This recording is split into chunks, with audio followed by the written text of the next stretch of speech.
నమస్కారం HN9 TV news కి స్వాగతం. నెల్లూరు జిల్లా మండల కేంద్రమైన మనుబోలులో జనసేన పాదయాత్ర కొనసాగింది. అంబేద్కర్ విగ్రహానికి పూలమాలలు వేసి జనసేన పార్టీ సర్వేపల్లి ఇన్ఛార్జ్ బొబ్బేపల్లి సురేష్ నాయుడు మీడియాతో మాట్లాడారు.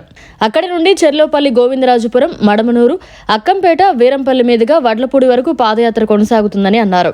రాబోయేది ప్రజా ప్రభుత్వమేనని, అదే జనసేన టీడీపీ ప్రభుత్వమని అన్నారు. ప్రస్తుత వైసీపీ పాలనలో అరాచకం తప్ప మరేమీ లేదని వివరించారు.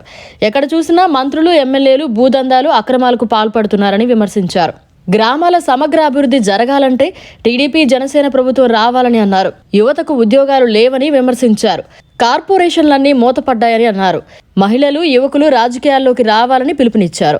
5 ఏళ్ల వైసీపీ పాలనలో నిరుద్యోగం పెరిగిందని అన్నారు. సర్వేపల్లిలో కంపెనీలు వచ్చినా స్థానికులకు ఉద్యోగాలు లేవన్నారు. 2024లో టీడీపీ, జనసేన విజయం ఖాయమని అన్నారు. మనుబోలు మండల జనసేన నాయకులు జాకీర్, కాజావల్లి, వెంకటాచలం మండల ప్రధాన కార్యదర్శి శ్రీహరి మరియు జనసేన నాయకులు, అభిమానులు పాల్గొన్నారు. అందరికీ నమస్కారం. నా పేరు బొబ్బేపల్లి సురేష్ నాయుడు, సర్వేపల్లి నియోజకవర్గ జనసేన పార్టీ. సర్వేపల్లి నియోజకవర్గంలో రాబోయే ఎన్నికలలో జనసేన, తెలుగుదేశం కలిసి ఉమ్మడి అభ్యర్థిని అత్యధిక మెజార్టీతో గెలిపించాలనేటువంటి ఒక మంచి ఆలోచనతో జనసేన పార్టీ విజయయాత్రని 6 రోజులు పూర్తి చేసుకుని 7వ రోజు మనుబోలు మండలంలో కొనసాగుతోంది. ఈ యొక్క విజయయాత్ర ముఖ్య ఉద్దేశం ఏదైతే ఈ రాష్ట్రంలో అవినీతి పరిపాలన నుంచి రాష్ట్రాన్ని, రాష్ట్ర ప్రజలను కాపాడమే లక్ష్యంగా ఉమ్మడిగా జనసేన, తెలుగుదేశం కలిసి రేపు జరగబోయే ఎన్నికల్లో ఉమ్మడి అభ్యర్థిని గెలిపించుకోవడం. అదేవిధంగా ఏదైతే ఈ రాష్ట్ర ప్రభుత్వం ఏర్పడిన తర్వాత ఈ 4 సంవత్సరాల 8 నెలల్లో ఈ రాష్ట్రంలో ఏమి అభివృద్ధి జరిగిందో తెలియదు.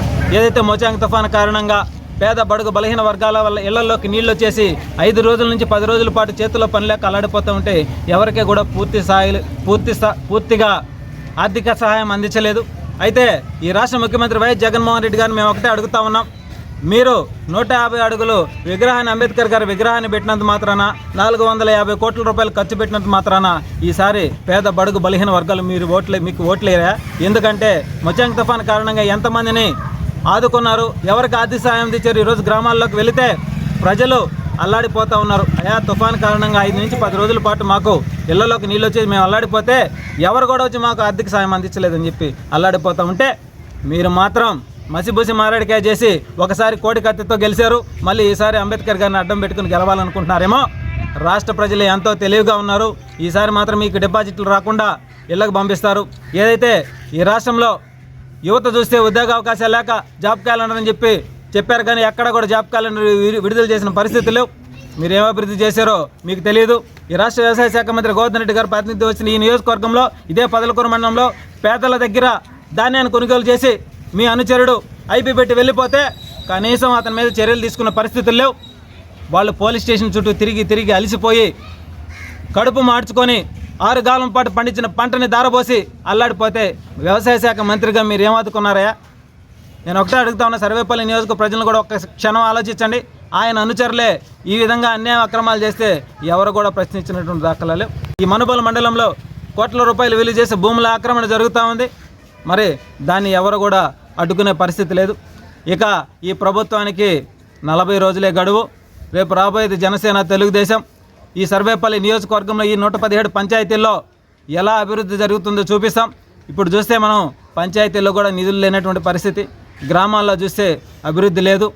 అదేమన్నా అంటే ఎవరైనా గళం ఇప్పితే వాళ్ళ మీద అక్రమ కేసులు పెట్టి భయభ్రాంతులకు గురి చేసే పరిస్థితి.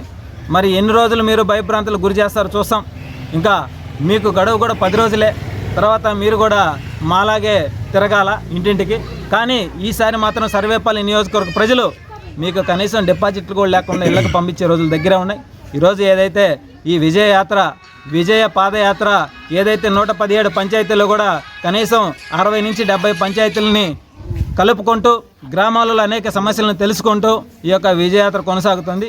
ఈ విజయయాత్రలో భాగంగా ఏదైతే భగవంతుడి అనుగ్రహంతో ఈ సర్వేపల్లి నియోజకవర్గంలో విజయకేతనం ఎగరవేసేదానికి మా వంతు మేము కృషి చేస్తాం.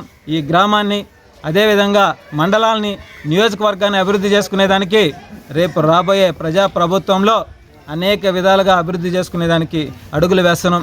యువత అందరూ కూడా నేను ఒకటే పిలుపునిస్తున్నా, ఇకనైనా కళ్ళు తెరవండి, ఒక క్షణం ఆలోచించండి.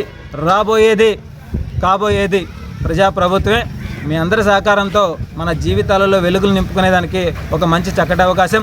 అంబేద్కర్ గారి ఆశయాలు సాధించాలంటే రేపు ప్రజాప్రభుత్వమే నాంది కాబట్టి మీరందరూ ఒక క్షణం ఆలోచించండి. ఈరోజు పేదలకి ఇళ్లలోకి నీళ్ళు వచ్చేసి 5 నుంచి 10 రోజుల పాటు అస్తవ్యస్తంగా ఉంటే కనీసం వాళ్ళకి తుఫాన్ బాధితులకి కనీసం ఆదుకునేటువంటి పరిస్థితి కూడా లేదు ఈ ప్రభుత్వం. మరి వీళ్ళు మసిబూసి మారేడికాయ చేసి ఎన్ని రోజులు పెడతారు? మరి ప్రజలు ఈరోజు మంచి ఆలోచనతో ఉన్నారు, రేపు మార్పు కోసం ఎదురు చూస్తున్నారు. ఎప్పుడు ఎన్నికలు వస్తాయా ఈ ప్రభుత్వాన్ని గద్దె దించాలనేటువంటి ఆలోచనతో ఉన్నారు. ఈ విజయయాత్రలో అనేక సమస్యలు తెలుసుకున్నాం. ఈ సమస్యలన్నింటినీ కూడా రేపు ప్రజాప్రభుత్వంలో మేము పూర్తి స్థాయిలో పరిష్కరిస్తాం. ఎవరికి ఎక్కడ ఏ సమస్య ఉందన్నా అడుగు ముందు వేసేది జనసేన పార్టీ. ఈ విషయం గుర్తుపెట్టుకోవాలి. ఈ 117 పంచాయతీలు ఎక్కడా కూడా ఒక్క పంచాయతీలో కూడా మేము గెలవకపోయినా అనేక సమస్యల మీద మేము గళం ఇప్పించాం. అదేవిధంగా అనేక మందిని రేషన్ కార్డు లేని పేద గిరిజనులను ఆదుకున్నాం. గళం వినిపించేది జనసేనది, పోరాటం వైపు అడుగులు వేసేది కూడా జనసేనది. రేపు రాబోయే ప్రజాప్రభుత్వంలో మన గ్రామాలను అభివృద్ధి చేసుకునేందుకు ప్రతి ఒక్కరూ కృషి చేస్తారని చెప్పి మనస్ఫూర్తిగా కోరుకుంటూ, ప్రజల యొక్క దీవెనలు కూడా కావాలి, మీరు ఒక్క క్షణం ఆలోచించాలని చెప్పి మనస్ఫూర్తిగా కోరుకుంటూ సెలవు తీసుకున్నాం. జై భీమ్, జై జనసేన. మరిన్ని అప్డేట్స్ కోసం మన HN9 టీవీ ఛానల్ ని సబ్స్క్రైబ్ చేసుకోండి.